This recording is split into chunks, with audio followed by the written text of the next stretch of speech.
as I was saying, so Madhu had taken us to that overview of the definition of wild foods, it being an intimate relationship with the terrain, and also various issues that may, in its complexities and over time, issues that may impinge or may put a harm or threaten these typical relationships.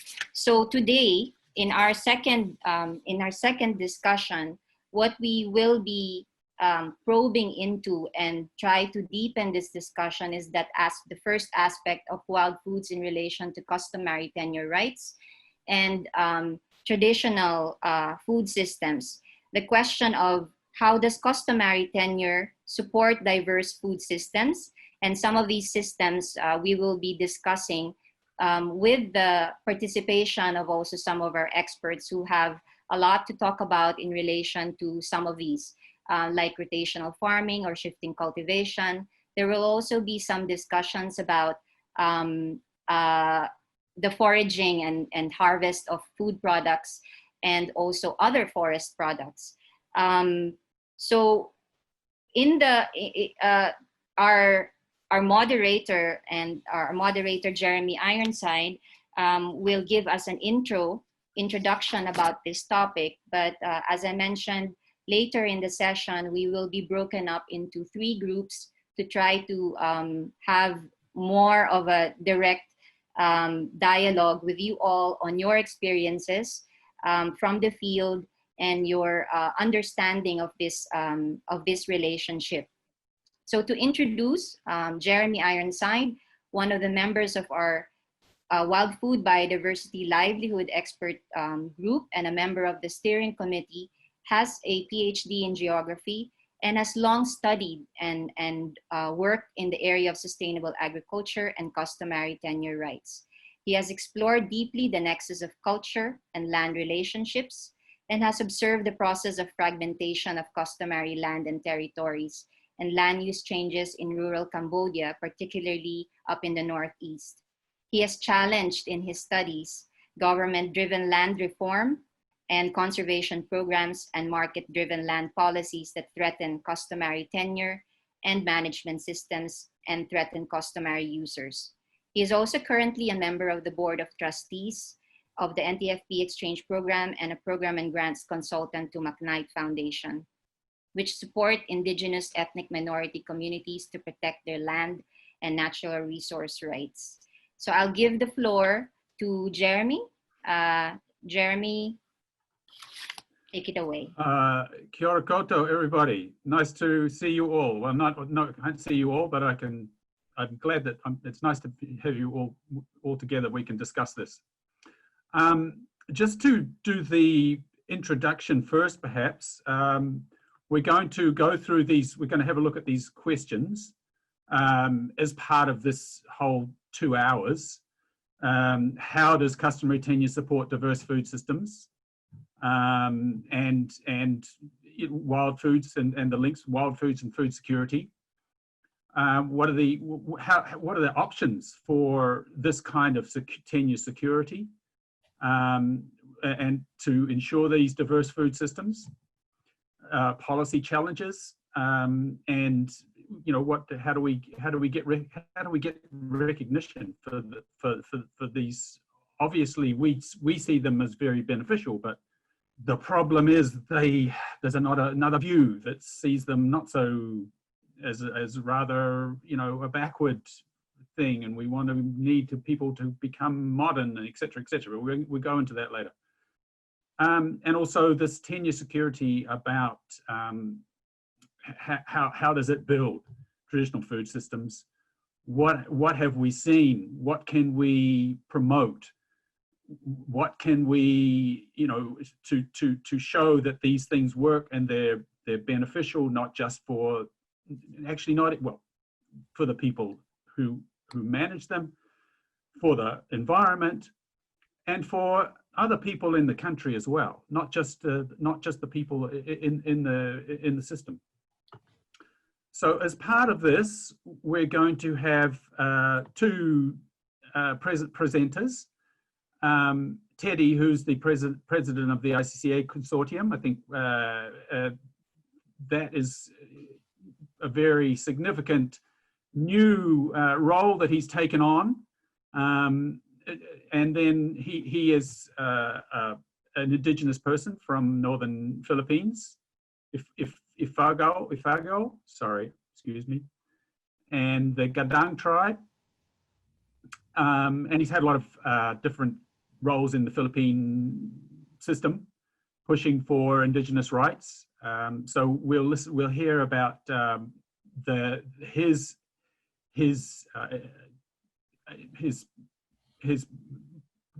thoughts on how ICCA is going to be able to ensure tenure security. And then also we'll hear from Dr. Prasad, I'm sorry, excuse me again.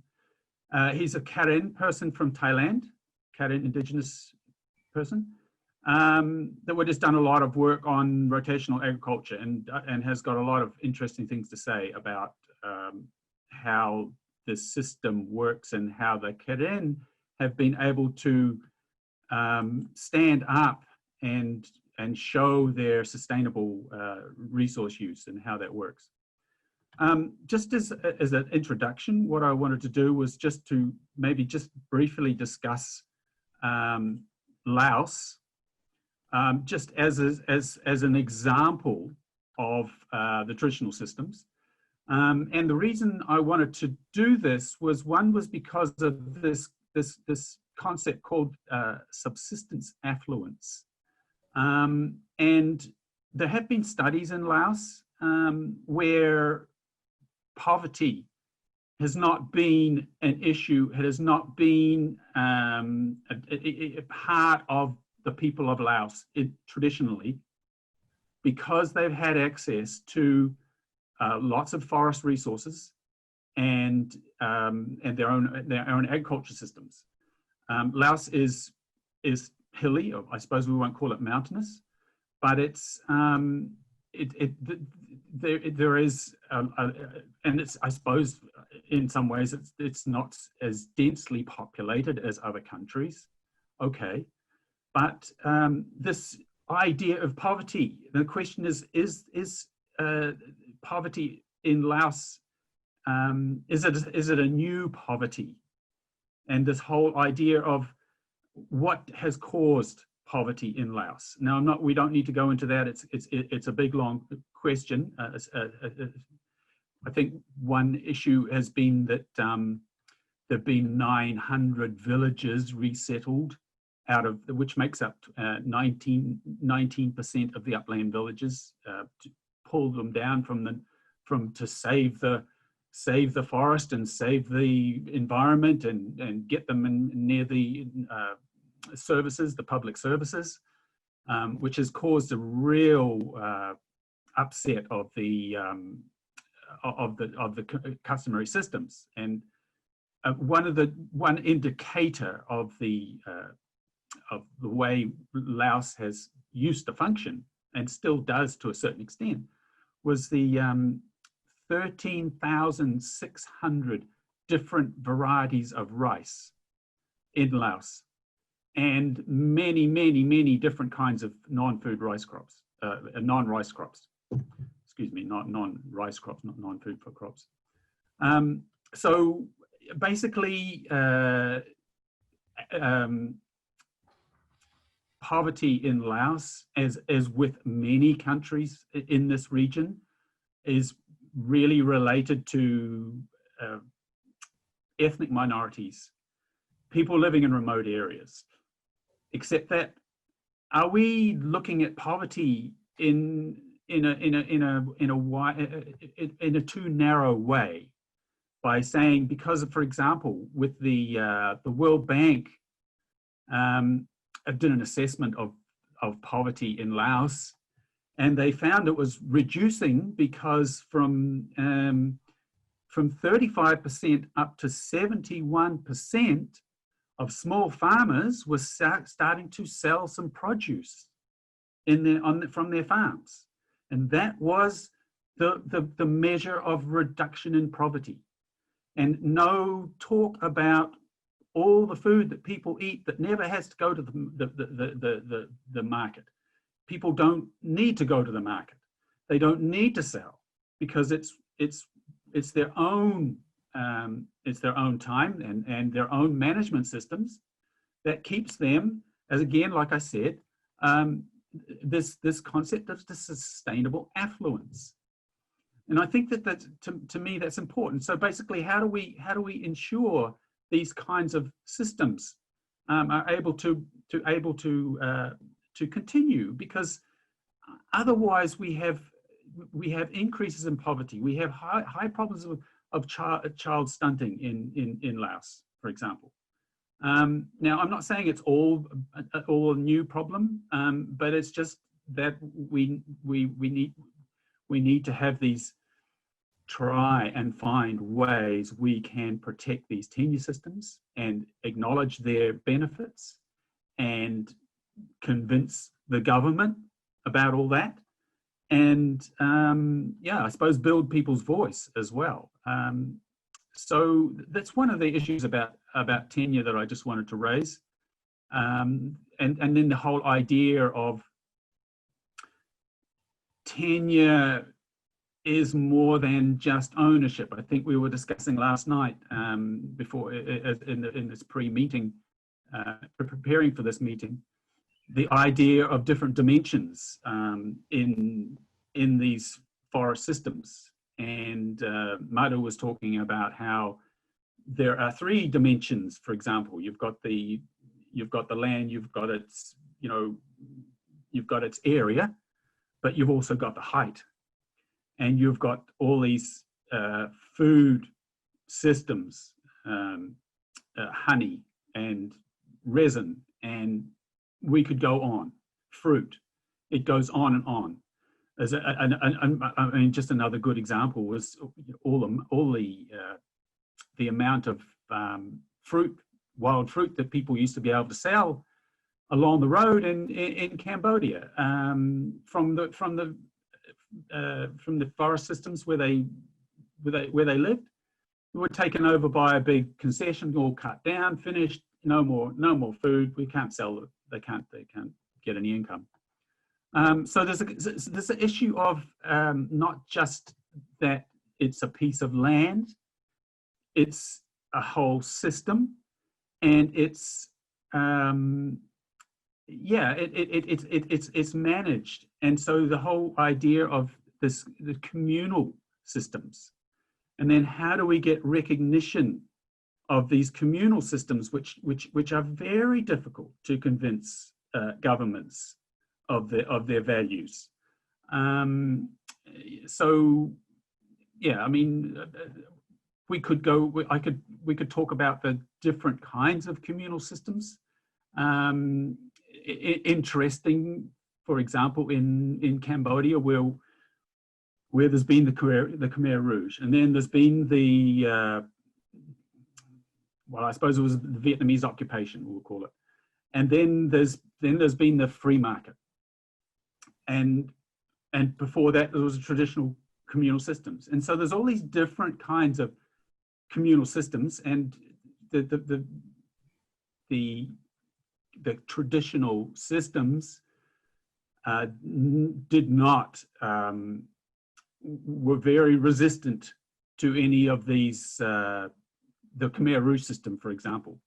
And so anyway, we need to look at these kinds of ways of how people are managing their communal areas and understand, so we can adapt so that they can adapt. We all have to adapt. They can adapt, and we can adapt our kinds of ways of thinking about how we have what kind of rights over what. How do we manage those rights, and who has the power, and all these kinds of issues we need to really discuss. Maybe I won't go on much more. I think perhaps if we could just have some, if we could pass it on to, I've just got to see who's the next. Is it is it Teddy Femi? If we could pass it on to Teddy and let him talk about the ICCA He hasn't come yet. system. So maybe you can call Dr. Prasert to start off. Oh, Dr. Prasert. Yeah. Okay. Okay, Dr. Prasert, I don't know if would you be able to tell us a little bit about your work on rotational agriculture? Good afternoon, everyone. It's my first time to join the Zoom, so maybe I cannot follow all things you have already discussed. So I'm a little behind. However, I can share some experience linked to the shifting cultivation in Thailand. Even some experience in the past in the Southeast Asia. Maybe first I introduce myself, sorry.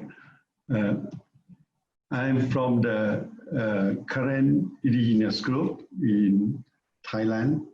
I also work as an NGO or indigenous activist, and also some link with some academic work, especially on the research on the area of the traditional knowledge, and also linked to the rotational farming and biodiversity. Why I used rotational farming instead of Sweden agriculture or shifting cultivation?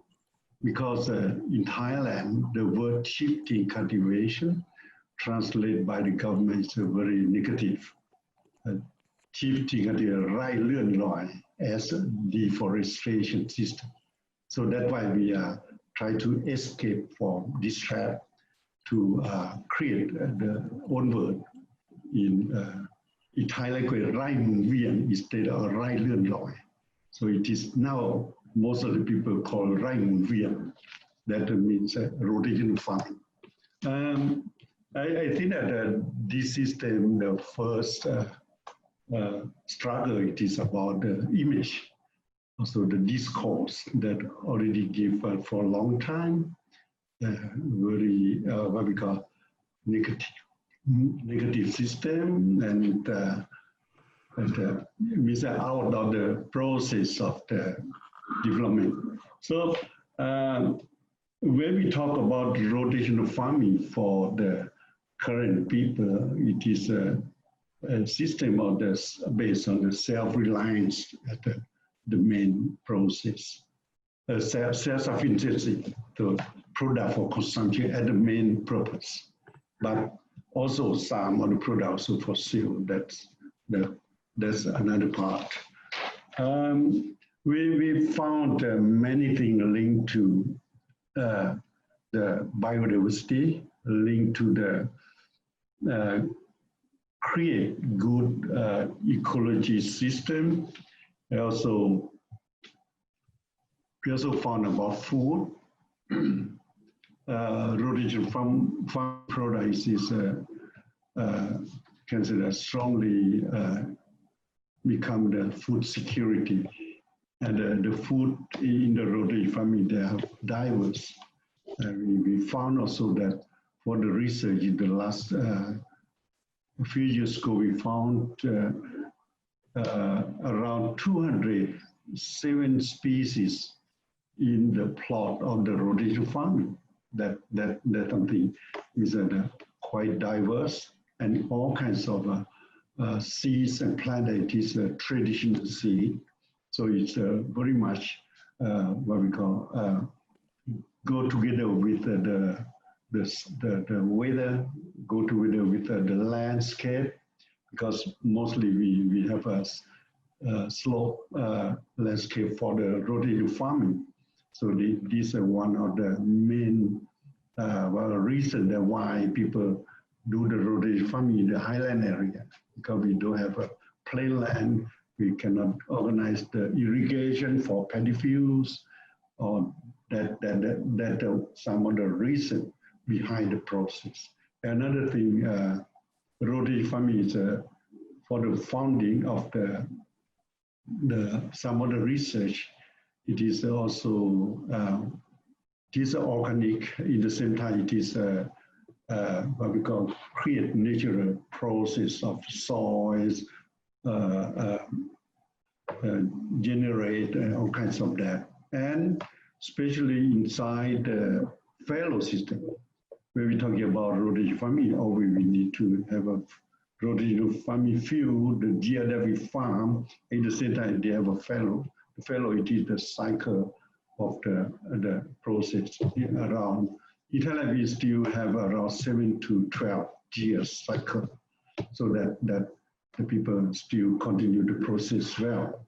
If too short, or some other policy of the government try to force it to shorten to become 3 years fallow, it is impossible. So you cannot do well on that process. You need a lot of struggle with grass or weed or something. It's not possible. Also, the food also maybe not so good product from there. And in the same time, as you know that indigenous practice on agriculture or all kinds of that always relate to the spirituality or the process of the rotational farming. Start with the ritual, start with the ceremony, start with the prediction of the shaman. So it is a process of spirituality. It is a sacred process for the people who are based on this system. So this something, a lot of knowledge inside the spirituality. It's always linked to the conservation, linked to the how to preserve the ecosystem, how to preserve the ecology for the long-term process. So a lot of knowledge through that process. And in the same time, I can say that rotational farming, in the case that we try to support and put forward. Luckily in Thailand, in the last 10 years, we got one cabinet resolution.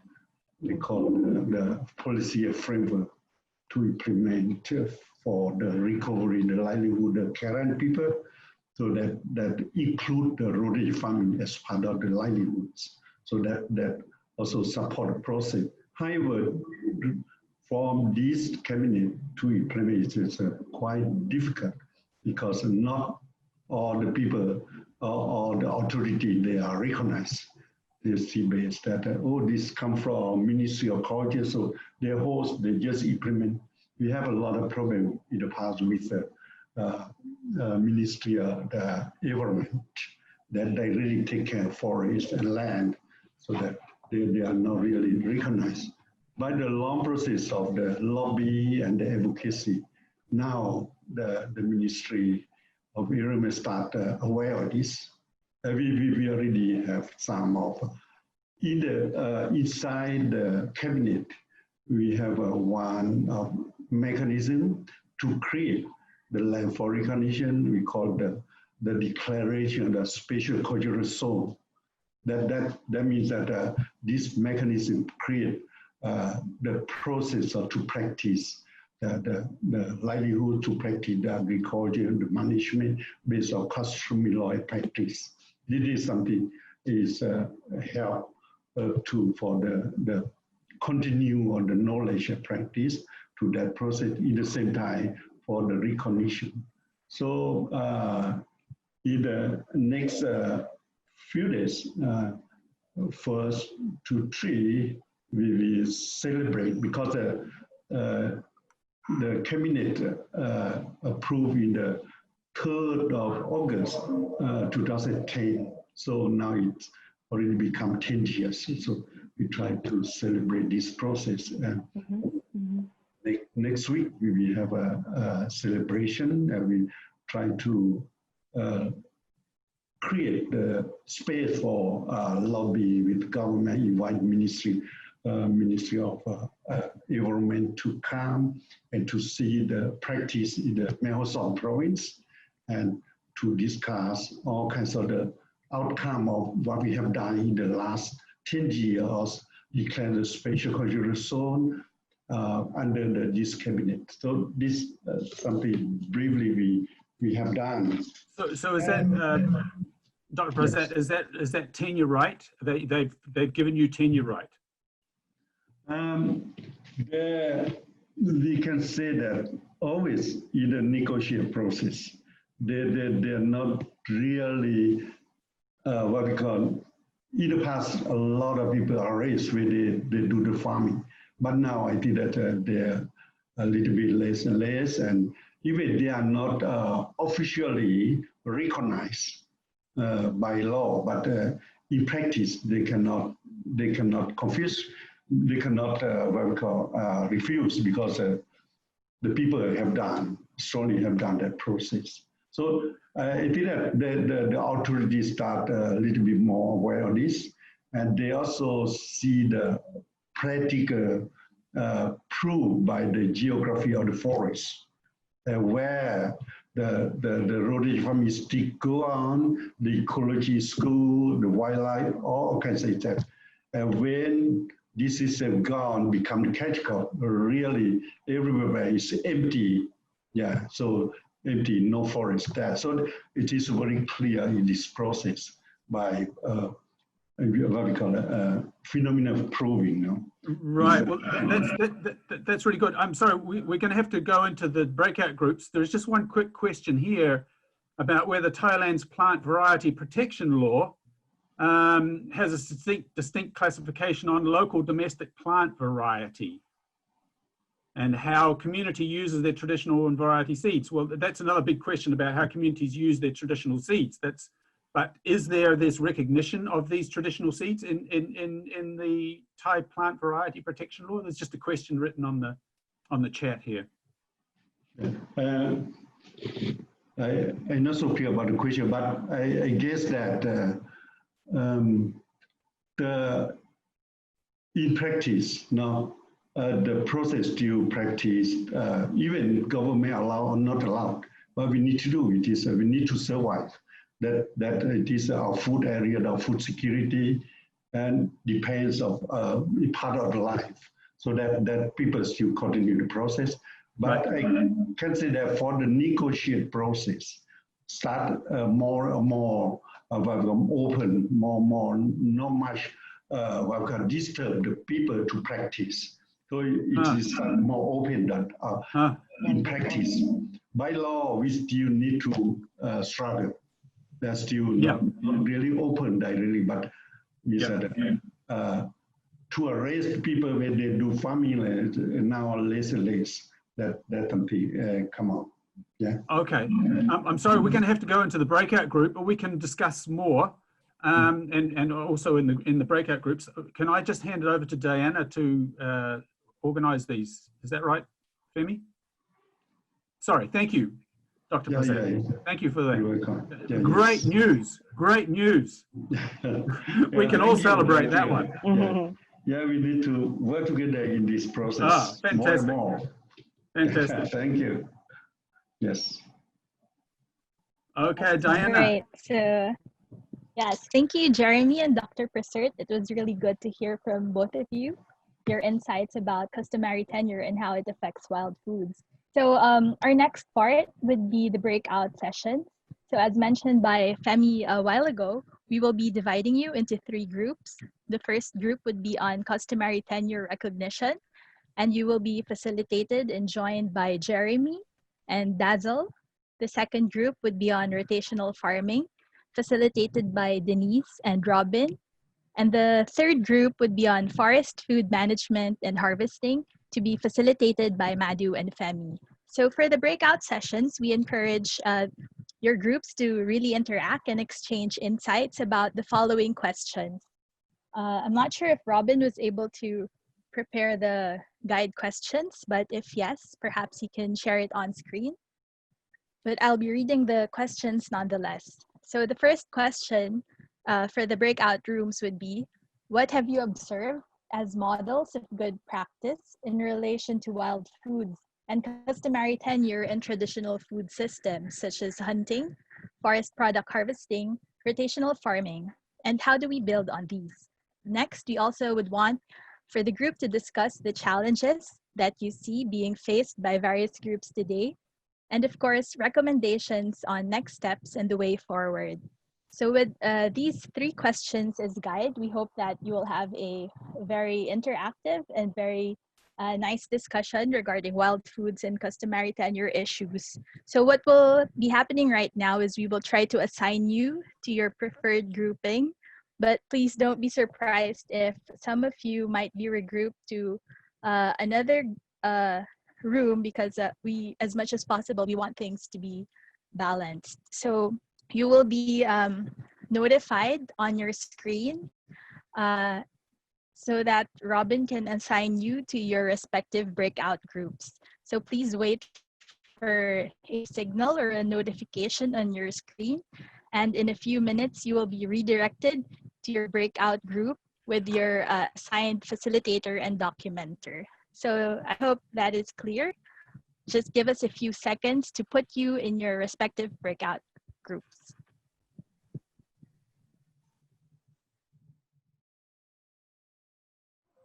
Yeah, so we don't have much time to really wrap up the discussion, but in our group, there were customary tenure recognition group there to answer the question number one.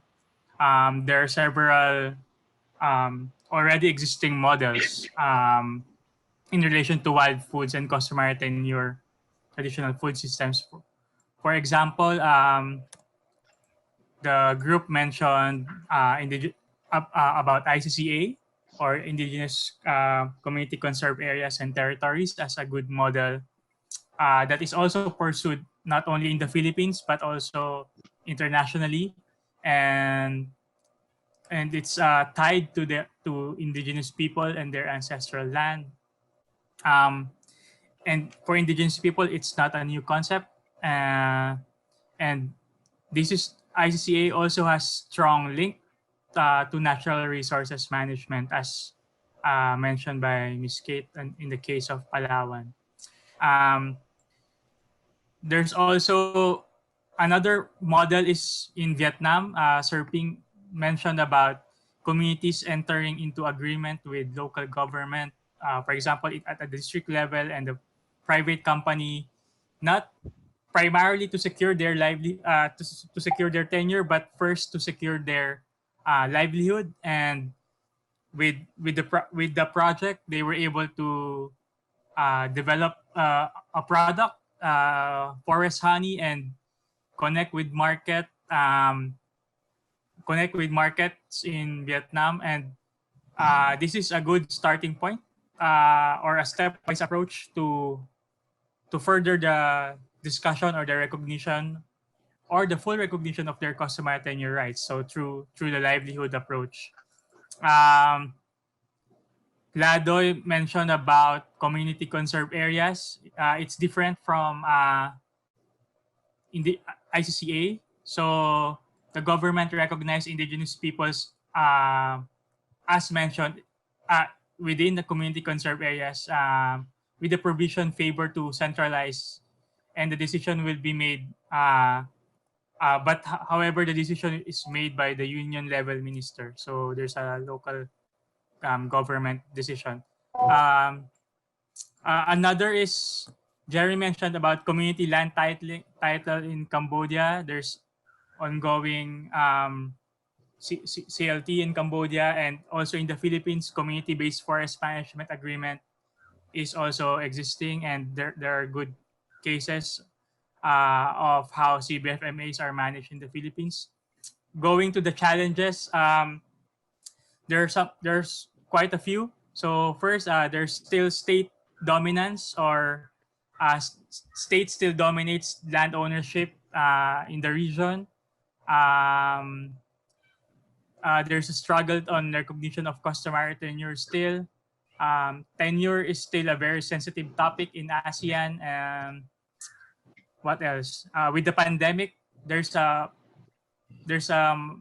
apparently there's a dependent of on foreign source of food, and indigenous lands are at risk of being developed into agribusiness, lands or to develop many variety of foods, but as mainstream societies look into ancestral lands as idle or unproductive.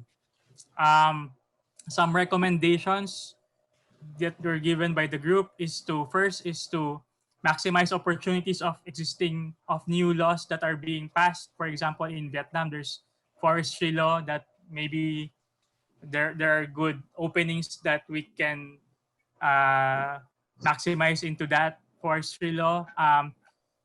Another is to not to approach or directly talk about land rights when we discuss with governments, but we can discuss or maybe dialogue with through other mechanisms such as livelihood and biodiversity. There's also a mention of capacity building and information sharing for local communities on their rights, and also to give them technical assistance to negotiate and to discuss with their government counterparts. Linking customary tenure recognition on natural resources management and strengthening their knowledge systems and practices.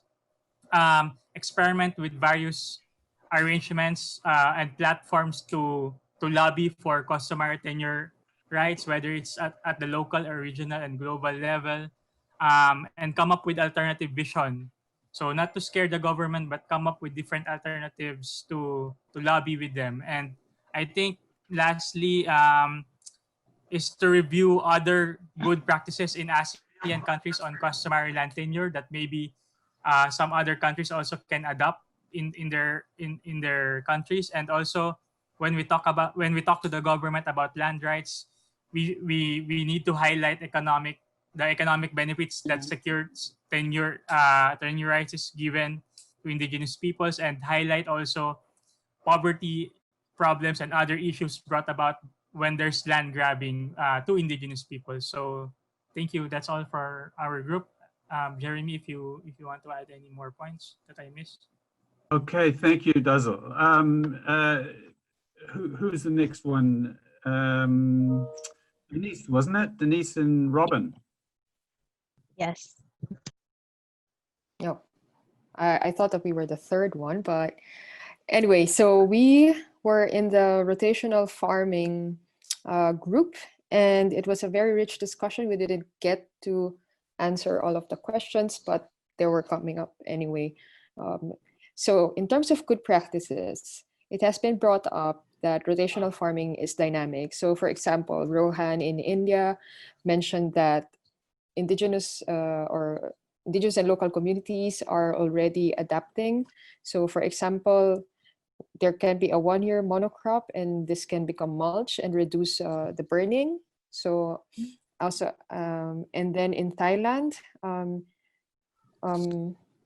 there is already honeybee keeping on rotational farms, and this has a special taste of honey in honey taste in fallow land. So these are one of the good practice. Another good practice is that in Myanmar, and I think also in Thailand, they document all the wild foods and medicinal plants, and then they publish this, and this become basis for the practice itself, as well as land tenure to be given focus, and recognized by the government.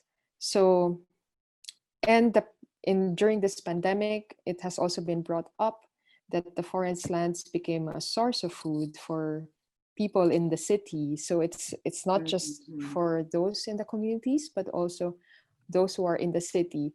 And it has also been brought up by Pirawan that it's also good to remember that rotational farming is not only food for the people, but also food for the animals, and also can bring other products such as clothing. So it's not just agriculture, but it's about the whole ecosystem itself. In terms of challenges, of course, the policy challenge is always there. Land tenure security is a major issue among all the countries represented in our breakout group. So this would be India, especially in India. Rohan mentioned that even if there's the Forest Act, land tenure security, especially in central India, is a big challenge. In Thailand as well, they are working under customary law. However, there is also a government policy that if your land is idle for 1 to 2 years, it automatically becomes state land, for example. And I guess it's also the same for Myanmar, Cambodia, and the Philippines, that there are tenure security problems. So another challenge is on a cultural level. So now increasingly, some communities, if I remember correctly, this was in Myanmar, there is less and less practice of rotational farming. They are now turning into permanent farming. So, and this is something that we could think about, whether on a cultural level, it can be a challenge, especially for indigenous communities. And of course, in terms of recommendations, we still try to lobby the government for recognition of, first, indigenous peoples themselves, and second, the land tenure for people, and third is that all these documentation that are being done, it can be a good practice that can be adopted when trying to have recognition of land of indigenous communities. So it was a very rich discussion, and I thank the group for all their contributions. Yeah, thank you. Thank you. That does sound an interesting discussion. Madhu and Femi, you're next. I'll add Madhu. Go ahead. Okay, Femi, you'll add in the end, I guess, because we missed that. Yes, I will. Hello, everyone, again. Our discussion began, I sort of went against the word model because it sort of assumes replication. And it is often used by donors that we have to have projects which can be replicated, and I consider that each community and each terrain and landscape is unique. And it is in situ that we need to consider each experience. And then perhaps from these experiences to understand what is valid and what we can use and learn in another situation. So it started with a disagreement, but then we continued with a more free-flowing kind of discussion. So the idea was that how tenure enhances and is positively correlated with harvest protocols. When people have secure tenures, then they are more likely to take care on how they harvest honey, for example, which Femi elaborated on, whether the hive is mature or whether they leave something behind, and because they need to come back. So there are many examples around proper harvests. And Ramon mentioned that most of the harvest protocols followed by indigenous peoples are backed a lot by science. And for example, the detail he mentioned about harvesting bamboo shoots, which are primarily used as food. People harvest the shoots usually in the beginning of the monsoon for eating, because the monsoon will help it grow, and the harvest of shoots at the end of the rain, end of the monsoon, will be for the shoots. So in the beginning, they leave it for the poles, and in the end of the rain, eat it as shoots. So this is one way of the understanding of the science behind a harvest protocol. And such protocols, again, are followed when the tenure is secure.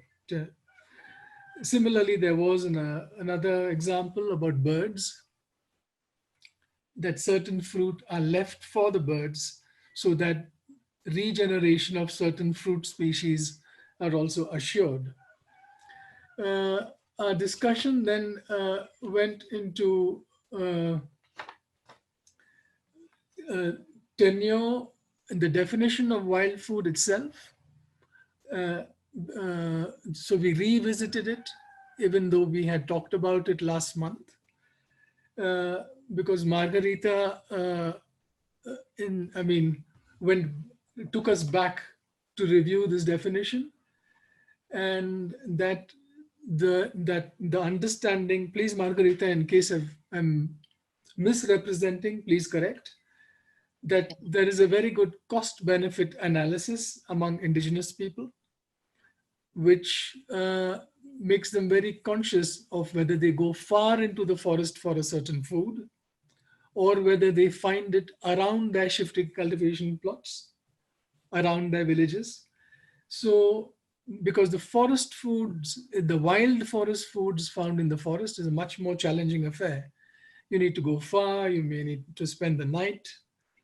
There are other obstacles involved compared to what is found around the village and around a Sweden plot, which also with the tenure securities not being secure because of shifting cultivation issues, then these uncultivated foods found around Sweden's are also in danger and tend to be less managed, less protocol followed around these. So the definition we talked about for wild foods need to take into consideration also these tenure factors. Then Christus brought in the factor of food safety, that certain foods, he mentioned wild maize, that there are alpha toxins in these, and that we need to be careful about harvest of certain wild foods. He also mentioned that this is only a laboratory find, and that this is mainly the neutralizing agent. He's talked about a calcium hydroxide compound, I think, which was used to neutralize it, and that we need to get into this part of it, part of wild food thing. Didn't relate directly to tenure.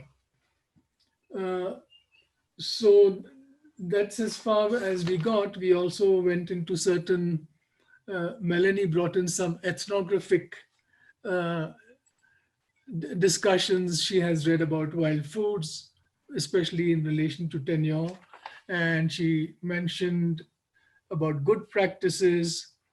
I don't know where, truffles, dogs being trained to scout truffles. And now that dogs are trained in dog schools, maybe they are not used for this. Please elaborate once I finish, Melanie. So we came towards that, and then about the recommendations, we were really short of time at that point. So one kind of generic suggestion was to see how customary systems that are already followed have evolved.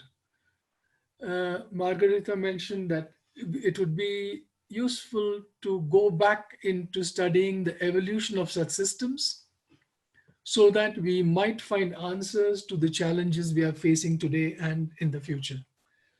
And our gates were closed when Femi was halfway through her sentence. So please, Femi. Maybe I just add one point about the challenge that maybe will be debated further in our last discussion, which is on livelihood, wild foods and livelihood and markets. Because the one point of Margarita was that in the example of Cambodia, the more you make use of the wild foods and interact with the market, it seems that customary control and practices is reduced. So so market forces play out in how much the customary practice is still being applied. And with the assumption that customary practices having earlier said that it has a scientific basis, it has a reason for making sure that you keep, you ensure that you sustain the availability of these resources. The other, I think the point that I was halfway through saying was that we have a kind of an implicit understanding that customary tenure and seeking for the recognition of that will also mean the recognition and the protection of the customary practices and traditions. So in terms of a recommendation, it will just be a point of strategy, whether you're going into the entry point for pushing for tenure and recognition of that, whether you want to go for legalization or you know, the policy route to push for customary tenure, or you take the strategy of showing the importance of wild foods, showing that it still exists, it feeds the community, and it also feeds even communities beyond the communities that harvest them. So I think the recommendation there is to try and settle first how you understand both, and then be strategic and be wise in which you form your partnerships around the entry points, whether you're going to go for the wild foods and forest products route and push for that, or you go for the recognition of customary tenure part, realizing that they're both together. Right. Well, thank you, Madhu and Femi, and the group and everyone for having these interesting discussions. We're running short of time, but we do have enough time for Mix and for Manet to give their ideas, opinions. Mix has been an anthropology worker, and she runs an anthropology organization working with Indigenous organizations, and she's going to give us some ideas about women, I think. And then Manet is an Indigenous Bunong person from Mondulkiri in Cambodia. And she's going to talk about youth, because she's done a lot of work on, and women actually, to be honest. But Mix, would you be able to say something? Thank you, Aaron. Yes, I was indeed tasked by Femi in particular to mention some points about gender and tenure. We have been talking about customary tenure, but we have seen in the discussions that there has been a lot already of work, and in many cases, some successes in a formal recognition of tenurial rights of customary, of lands of indigenous peoples or other traditional peoples. What I would like to remind is that when we talk about tenurial security or ownership, or I like better the word that Jeremy clarified, stewardship, that it does not necessarily immediately bring to mind ownership on paper by men, because that is the tendency that on a formal document, it is a man's name or men's names that are shown.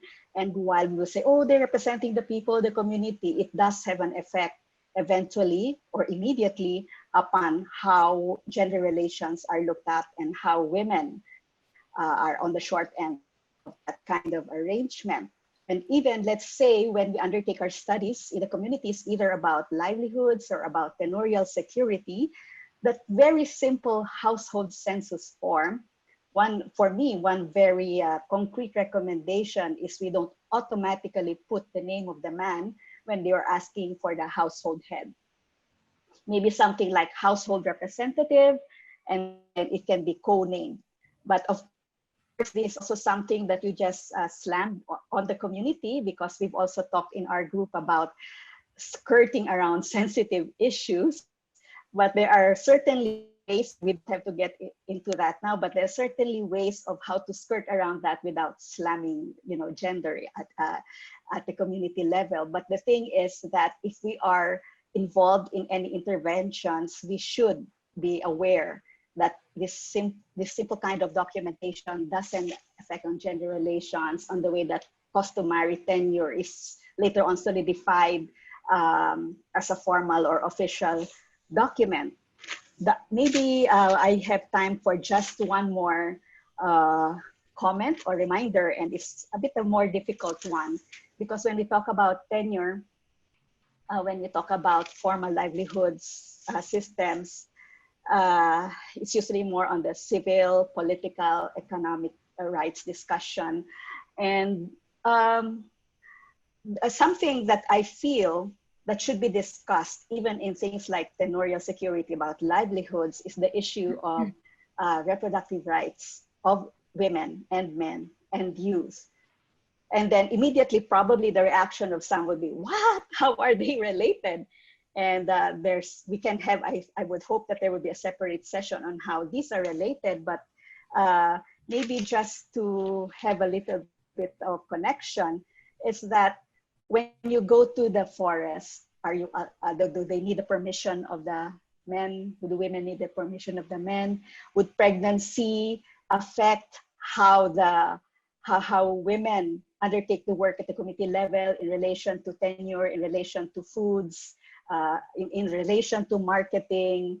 Are they, and this is, I think, very much seen in working with indigenous peoples in the Philippines, are women constrained from being involved in external activities outside of their own villages because of the fear of sexual violence, or even just the connotation within the community that, oh, traveling with a man who isn't her husband or her brother, she must be a bad woman. So these kinds of things, reproductive rights, looking at it through this lens, it has a very direct effect on how women can be engaged in tenurial security matters, in economic matters. So it should not be left behind. And maybe just one more point. I think I've already mentioned it, talking about gender on another occasion earlier in the week, but that in the times of crisis like what we have now with the pandemic, at the family level, at the household level, we have seen this through our decades of work in gender, that women bear the brunt of coping with a crisis at the family and household level. So even when we have long-term goals or long-term projects, or we are looking at things strategically, we should not forget the practical needs of families that usually women are the ones taking care of. When I am reminded of, I think it's the newsletter, one of the newsletters of NTFP, that it's called Voices from the Forest. And I've mentioned it in one of my earlier articles in that I said, if we want to hear the voices of the forest, when we only hear the voices of the men, then that's only 50% of all the voices that are possible. So let's not forget that other dimension as well. It's not an easy task. It's an uncomfortable task, but it has to be done for me. Thank you. Thank you, Mix. Thank you. Very nice. Very good. Manet, I'm just wondering if you're able to add anything to this. We discussed about youth in the last meeting and the changes going on in communities. I was just wondering if you had anything to add, Manet, please. In the context of Cambodia, sorry, before I'm going to add the question, I just want to update.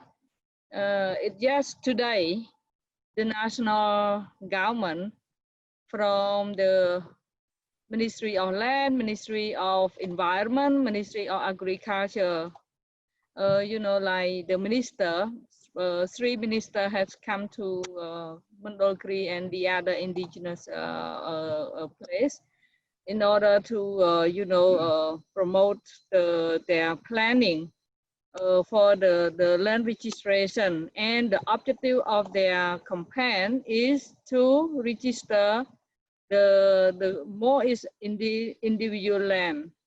And today, most community just calling me and then, ask the question. They have a challenge that because the government trying, you know, convincing and pushing more to the community to accept the individual land and then to stop the rotational farming.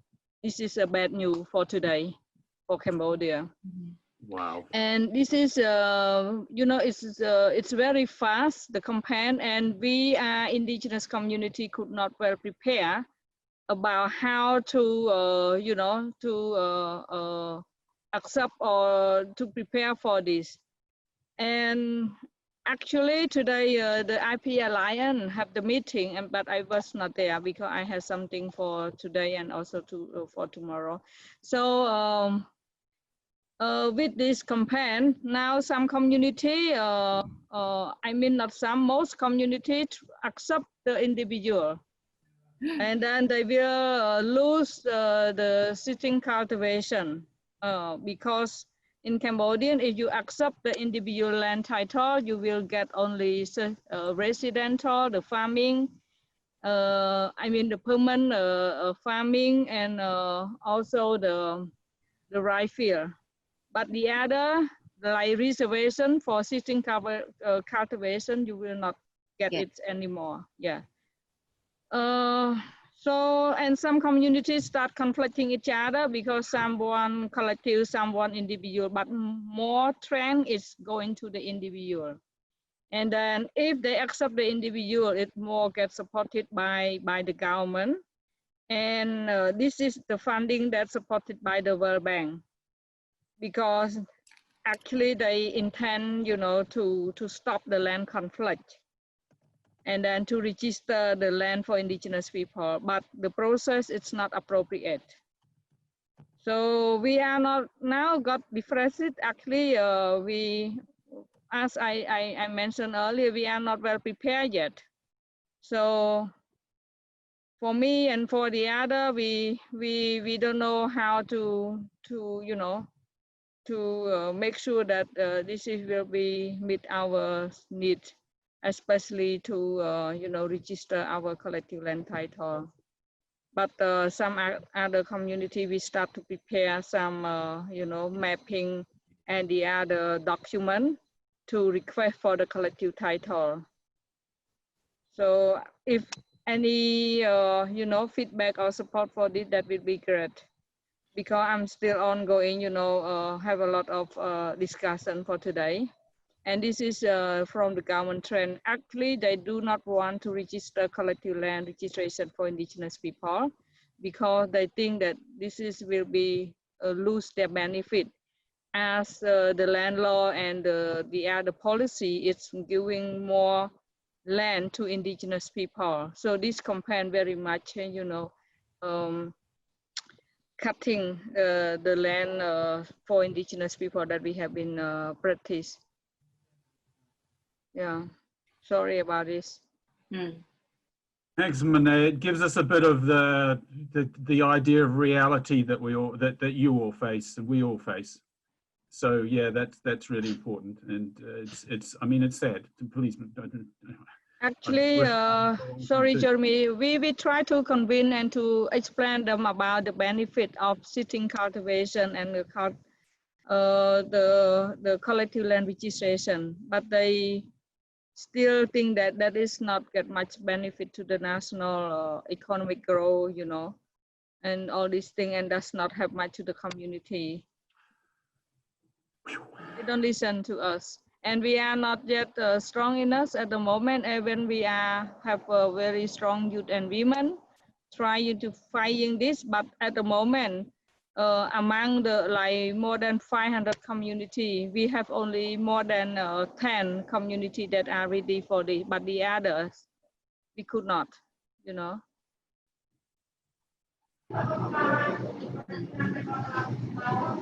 Thank you, Monet. Thank you. I'm sorry, we're running out of time, everybody. And I think we're just going to have to, can I just hand it over to Femi and you close you give the final words, Femi, is that right? I'm sorry, I mean, that's very sobering what Monet has just presented us with and what it is that these indigenous people face. with trying to fight for their tenure rights. And this has been many, many, many years. And so I suppose we just have to leave it there, and we have to look at what we can do. Diterima belum? Apa? Sama Pak Sri Samsul udah. Aku belum tanya, aku lagi. Nanti sebentar ya. Yeah.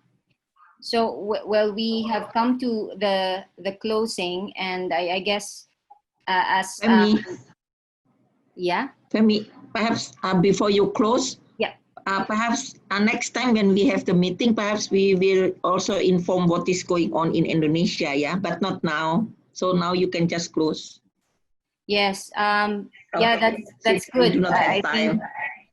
I think it's good that these kinds of reality checks and updates from the countries are also triggering more stories. I hope we can pick up on this in the next discussion, or please also feel free to email, and if there are issues that you would like to tackle, or for those that are members, I mean, almost everyone actually are in the expert group and dialogue partners. You are all welcome to propose certain points that you would like to be picked up. And as I mentioned also, this is an ongoing campaign on wild foods. We also have presence online, so feel free to also submit your stories. We actually are running this call for proposals and submissions, particularly from the communities on your wild food stories. Of course, as we heard today, it goes beyond just talking about species and particular food that we enjoy and still are being harvested in the communities. But there are also other related issues and topics that are most welcome to be presented. And we want to use this platform to raise these voices, to raise these stories online, and as well as systematically also. We are consolidating these issues and challenges and recommendations towards a policy dialogue around November or December. So please watch out for that. In the meantime, we have the third of our discussion series coming up on August 18. Like today, that we have explored the link between customary tenure and wild foods and traditional food systems and knowledge, we will be exploring further the relationship and the linkage between wild foods and biodiversity. I guess we will not be able to resist to go back to some of these issues about tenure, livelihood, etc. But we will have a particular focus on the link between wild foods and biodiversity and conservation strategies. So like now, like for today, please watch out for the invitation for you to register, and mark on your calendars in the meantime already on August 18, our third discussion. I think that's it for now. Thank you very much. We'll try and follow up on the chat comments with people individually. Yes. I'm sorry, we haven't been able to. Yeah, but there are a few points from the in the chat. We will extract them, and if there are questions, we will include them also in our documentation. I hope indeed that you also got the documentation from the first from the introductory session. If not, please visit the website of NTFP. It's ntfp.org, and you can click under the news and events. There is a summary there, and also the recording is also there. Likewise, for this meeting, we will as well post and include your questions and some answers and responses in the documentation. Thank you.